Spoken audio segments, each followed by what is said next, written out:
आज को 3 वर्ष तलर कथा। लॉकडाउन टाइम चारिआडे अंधार किटकिट राति। मो सांगर माँ देह बहुत खराब थिला बोली आमे कटक नवापाई बाहरी पड़िलु। राति पाखापाखि 10:30 रसुलगढ़ कटक पाखापाखि 22 किलोमीटर बाट।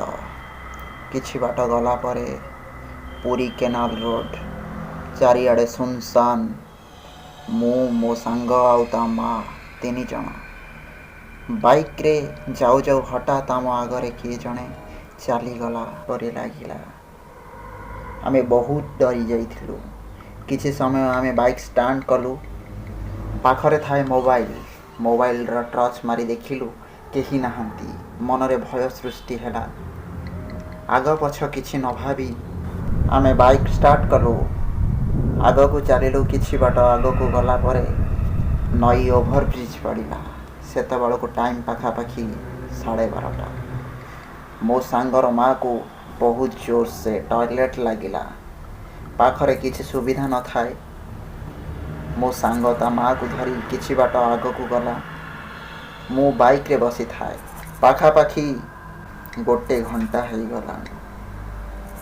मो सांग आउ ता माँ आसिले नहीं। बाइक पाखरे छिड़ा होई जोर से डाकिली, राजू राजू बोली। केही जवाब देलेनी। मोर भय आहुरी बढ़ीगला। भाविली आग को टिके जीवी, काले राजू मिली जीव।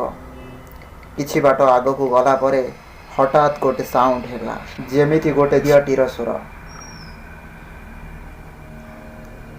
राजू राजू बोली डाकू थाए। कौनसी जवाब पाइली नहीं। भाविली पछकू फेरी जीवी। टाइम पाखापाखि 1:30। पछकू फेरी आसिली। बाइक पाखरे छिड़ा होई थाए। राजूर कॉल आसिला। राजू हॉस्पिटल रे आउ ता माँ मरी जाइछि। एक कथा शुणिकी मो पाद तलू माटी खसीगला।